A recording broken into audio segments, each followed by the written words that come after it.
Hey guys, it's RCT3 Crashes 100, and I am here to welcome you to Pokemon Randomized Emerald.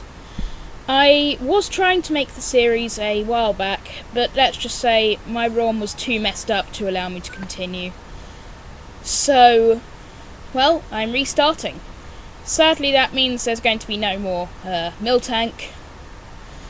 But let's begin. Unpausing the video, I'm just going to get started. I'm having to record the audio after recording the gameplay here. So I've pretty much done most of the introductional stuff up to getting my starter, which I'm just going to show to you now. So basically, here's what a randomizer does. A randomizer basically modifies which Pokemon you will find where. In this case, the randomizer I've got also randomizes your starters and the trainers Pokemon too. So anything can happen, really. So in this case, let's begin. Also, as a final note, I'm not going to be doing this with Nuzlocke rules. I prefer to just play through normally, but with randomized things to it. So hopefully this Let's Play can grow. Make sure to like and support this series. And with that, let's begin.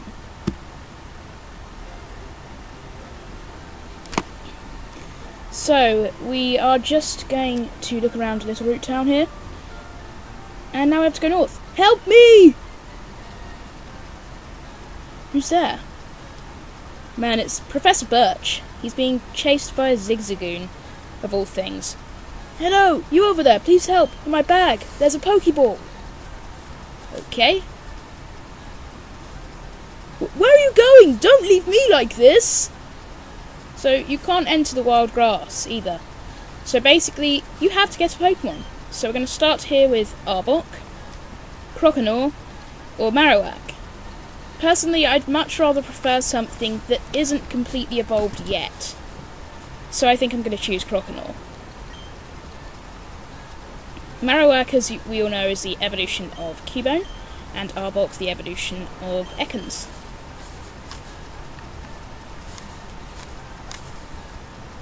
So yeah, I think I am going to go for Croconaw in this case, because it is one of the Johto starters, evolves from Totodile, then evolves into Feraligatr, and here goes.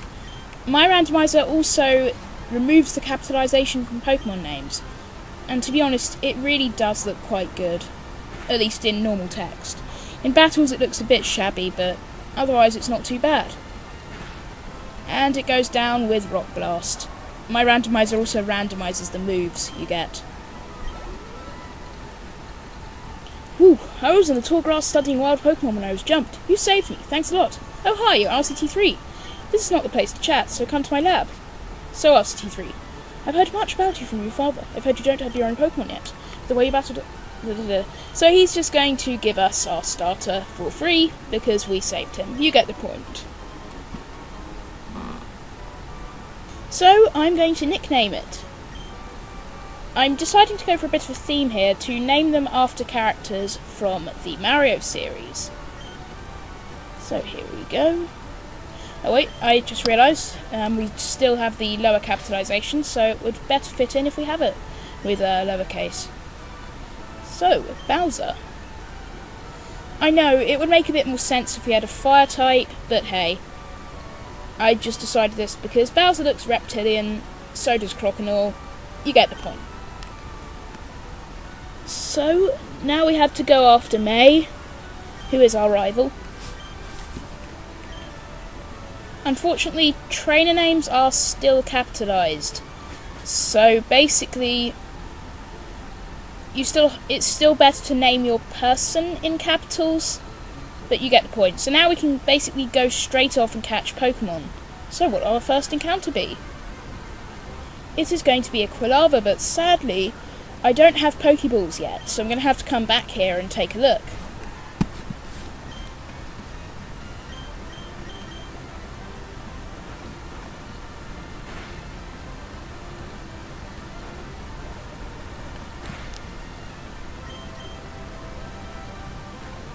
And down goes Quilava, another Johto starter. Evolution of Cyndaquil evolves into Typhlosion at level 34, I believe. If I make a mistake, feel free to correct me. So I'm just going to try and get the experience up here from a bit of battling. And we have a Flygon, which is another brilliant Pokemon.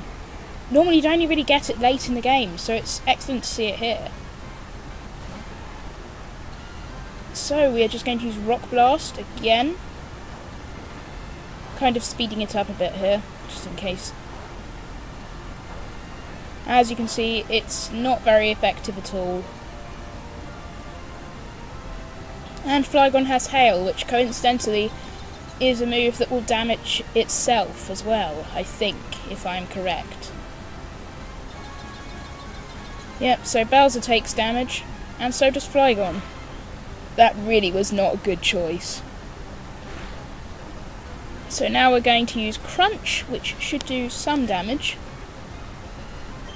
Normally right now I'd at least be trying to capture this thing, but I just don't have any Pokeballs.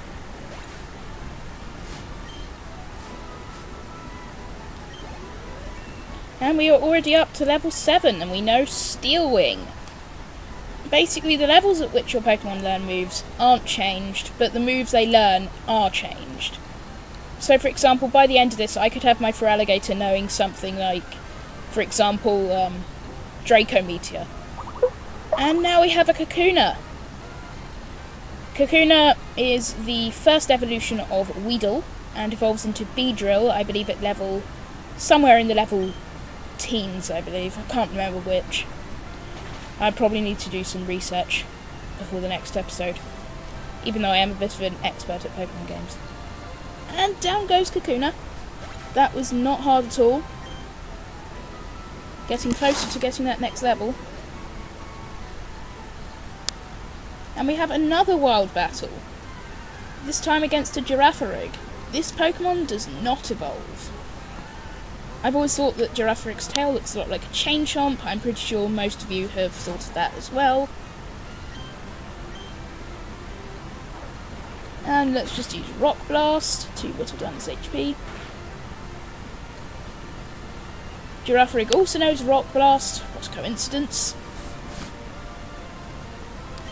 And Bowser now uses Supersonic, which will automatically, if it does not miss, confuse the opponent.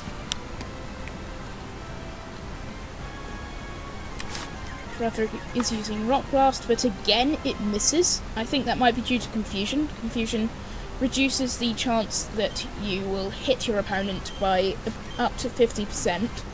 That then wears off as soon as you are snapped out of confusion. And down goes Girafarig.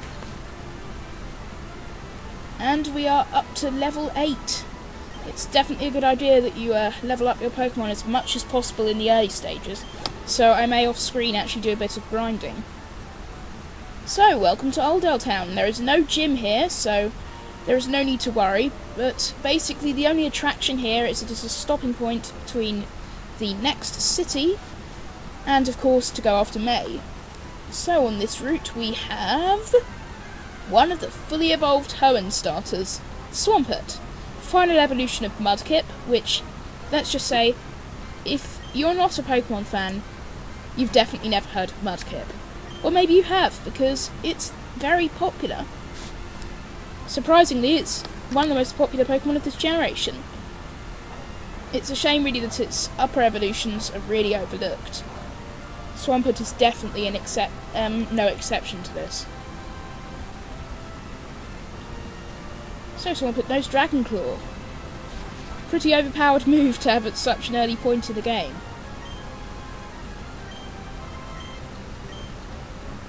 Since I don't have any Pokeballs yet, I'm at a bit of a disadvantage with my moves.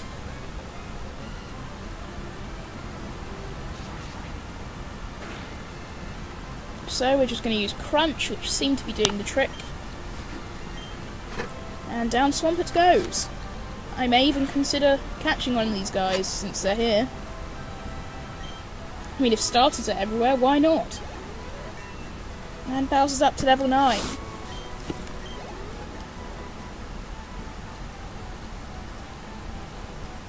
Let's see, the Pokemon found in Route 103 include Swampert. Oh hi RCT3, my dad gave me Pokemon as a gift. So May is going to battle with us, our first proper trainer battle in this game. So, what will May have?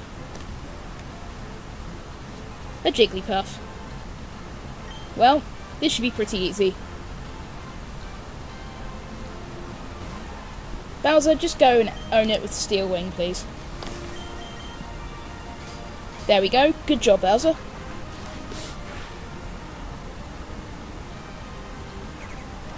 Jigglypuff nose moves with recoil. Wow. I must say, May, you've really had a bad choice of starter.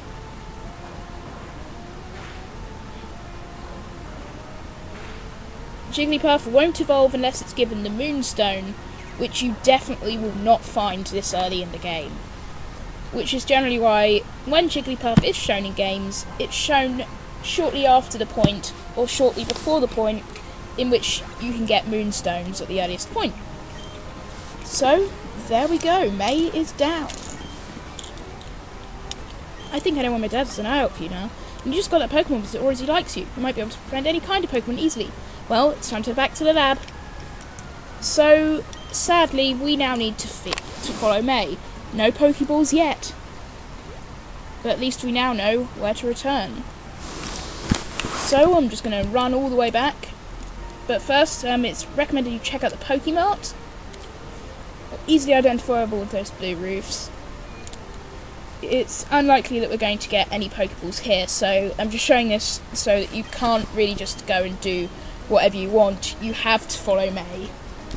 Bit of an annoyance, I know, but it's an essential bit of gameplay. RCT3, over here, let's hurry home.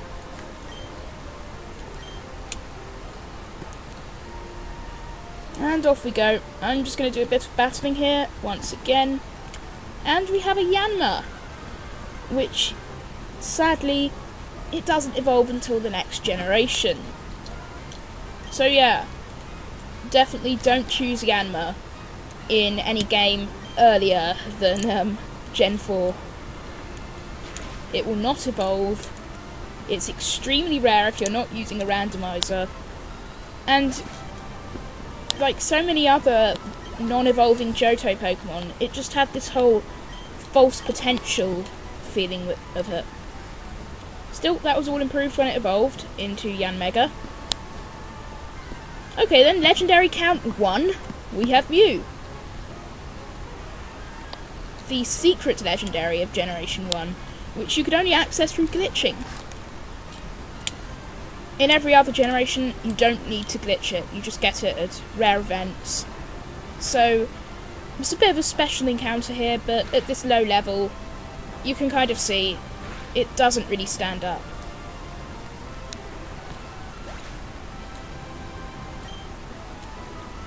Let's keep going.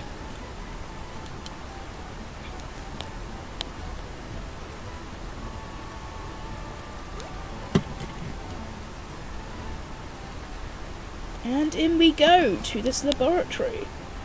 Professor Birch's one, of course. Oh hi RC3, I heard you beat May on your first try, that's brilliant. May has an extensive history as a trainer already. Here RC3, I ordered this for my research, but I think you should have this Pokédex. So, now we have the Pokédex. Non-national edition. We get the point. The Pokédex, basically it records all your information about Pokemon. You have to fill it, then you get a better version after you beat the game. And now we have these Pokeballs. So now I can finally go out and catch my first Pokemon. What will it be?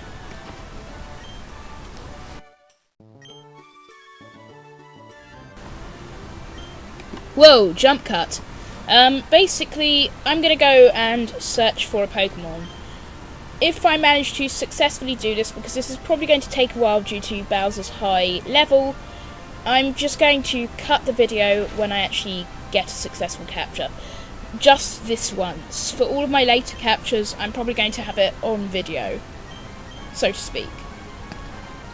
Personally, I will probably come back and get Flygon, but the main problem is that it just gets destroyed by my Pokemon, so I'll need to get something weaker first, and then try. This took me literally 1 hour to catch this, and it worked. This here is Sceptile, although you can't see it quite yet. Here goes. In the jungle, its power is without equal. This Pokemon carefully grows trees and plants. It regulates its body temperature by basking in the sunlight.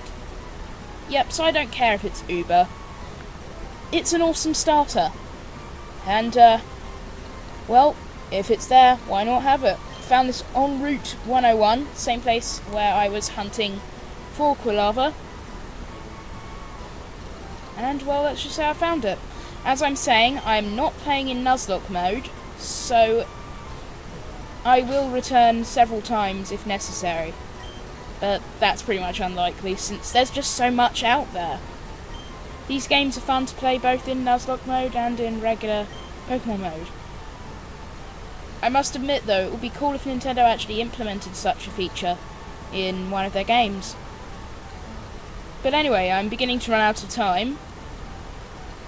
So, next time on Pokemon Randomized Emerald, I continue out of Oldale Town on the way to Petalburg City. What will we find? I'm going to do a bit of grinding with my Pokemon. So, I'm RCT3 Crashes 100. Over and out.